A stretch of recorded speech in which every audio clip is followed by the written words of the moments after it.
je suis très très honoré, doublement honoré d'être ici aujourd'hui. D'abord, parce que je suis parmi mes frères, mes amis, dont certains, j'ai déjà eu le plaisir de voir pendant les 3 jours de débat qu'on a eu, et parce que, quand je viens d'entendre, cet événement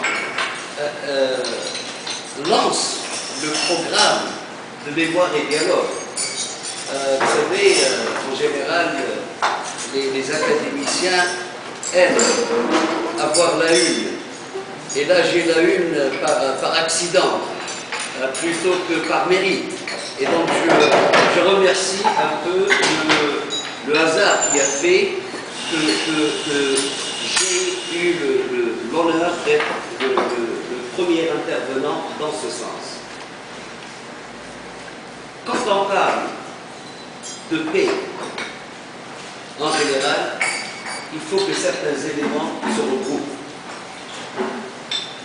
Première chose, la paix, quand il y a conflit, nécessite un courage absolu. Ça nécessite un courage d'idée. Ça nécessite le courage de passer outre les idéologies. Ça nécessite le courage d'entretenir un langage réconciliateur.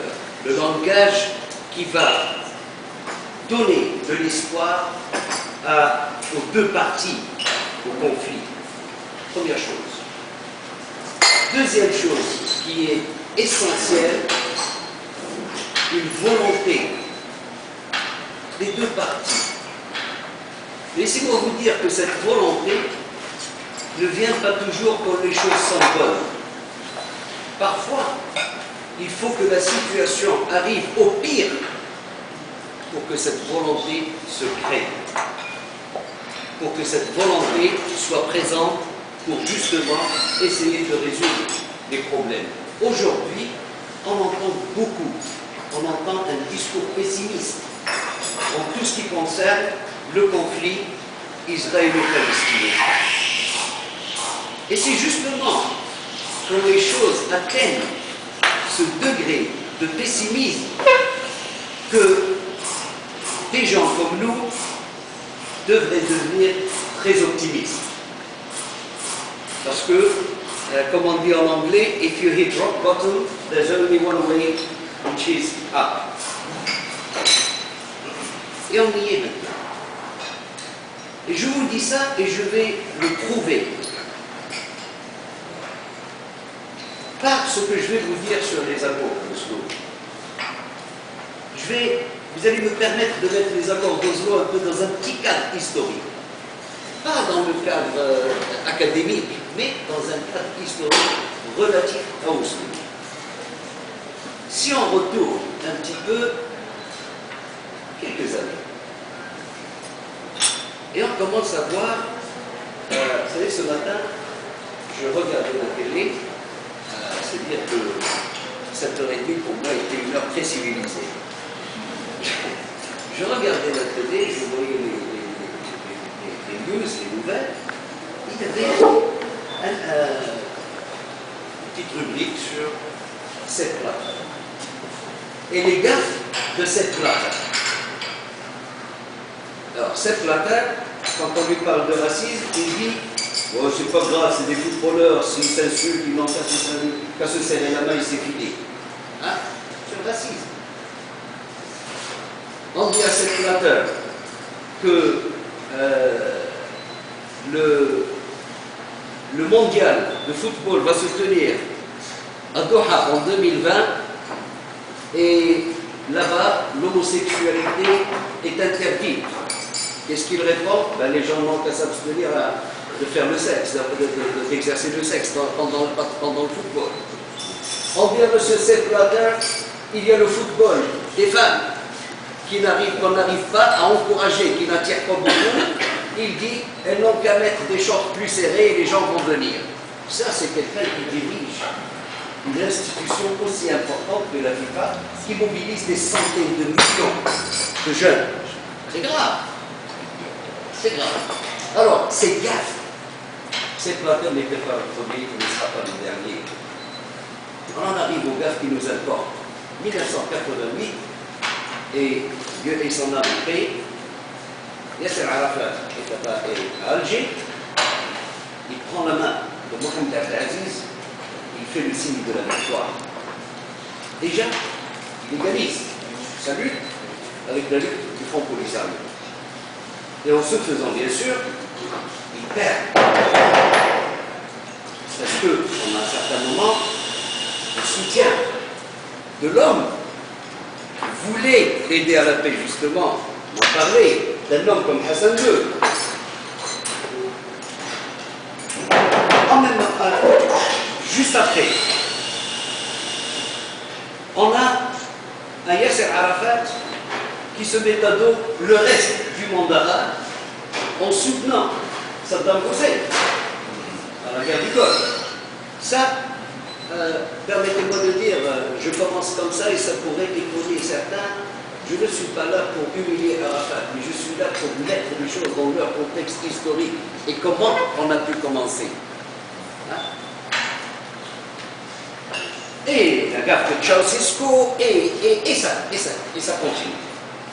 Et donc, avec le coup de la guerre du Golfe, l'OLP avait perdu beaucoup de soutien dans le monde arabe en général. Il faut ajouter à cela un élément très très important, la fin de la guerre froide, donc la fin des idéologies. Et du coup, il fallait se retracer un chemin et une nouvelle destinée, parce que avec tous ces éléments ensemble, il n'y a plus vraiment un chemin clair pour l'OLP dans le temps. La femme de l'OLP, c'était toujours pas l'autorité palestinienne. La conférence de Madrid est annoncée et l'OLP n'y est pas conviée. On invite la Jordanie, on invite la Syrie, mais pas l'OLP. Et on finit par trouver une petite solution, oui, des représentants palestiniens, mais qui ne soient pas des membres de l'OLP qui vont représenter. Bon, ça c'est ce qu'on déclare officiellement. Derrière les coulisses, on sait que c'était des gens qui étaient validés par l'OLP, et donc il y avait ce contact derrière les coulisses. 92, une réunion pour continuer la conférence de Madrid se tient à Londres.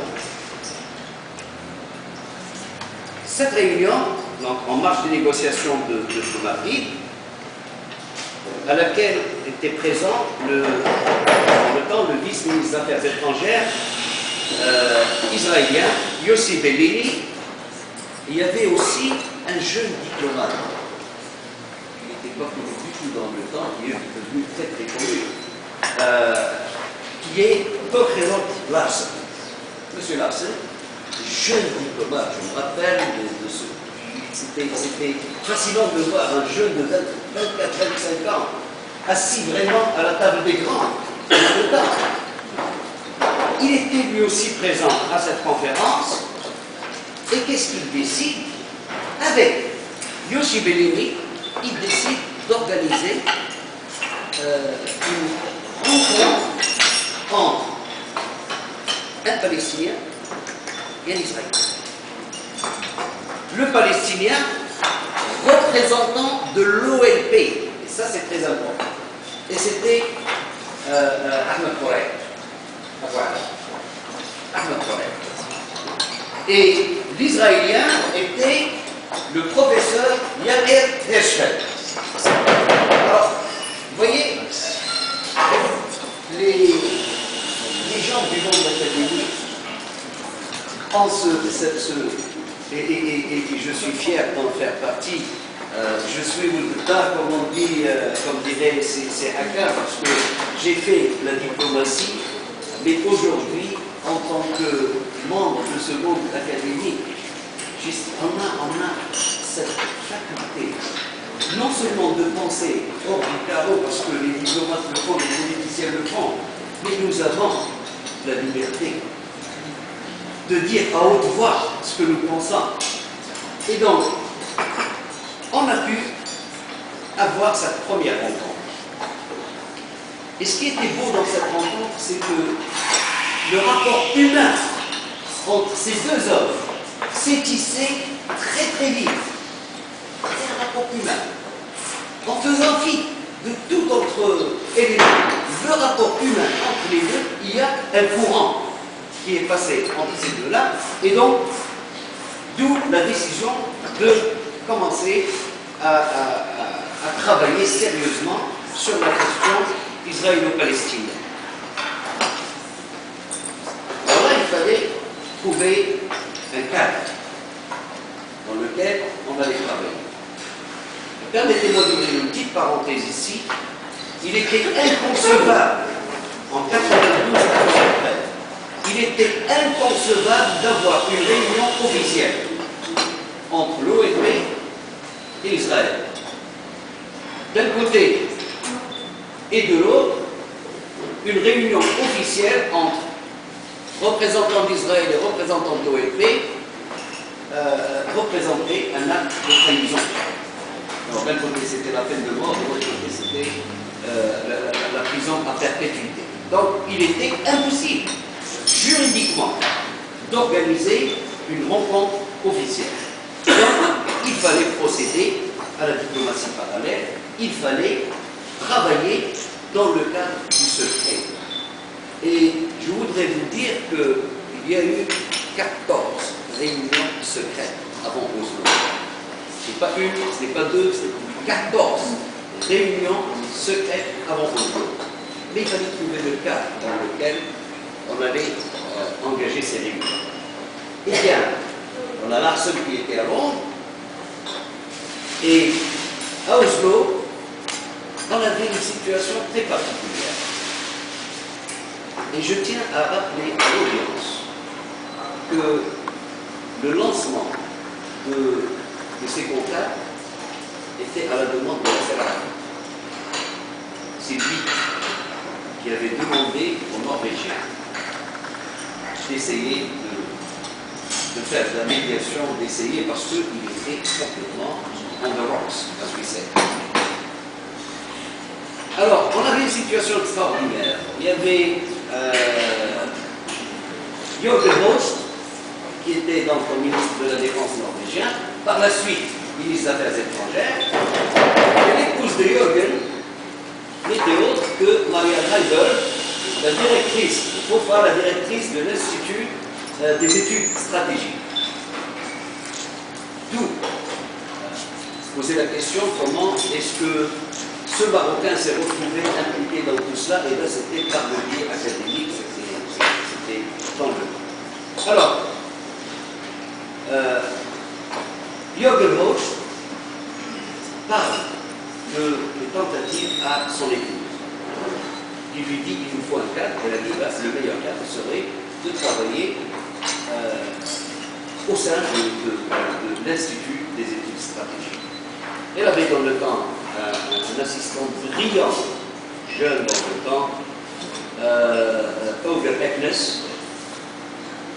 qui donc j'avais déjà rencontré, qui m'a contacté et qui a contacté la 5e personne dans l'opération, dont le nom je peux révéler ici, qui est George Joffé, professeur George Joffé de Cambridge University.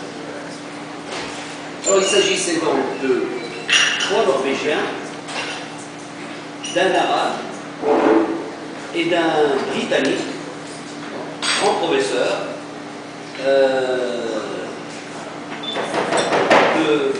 de parents mixtes, la chrétienne, la juive.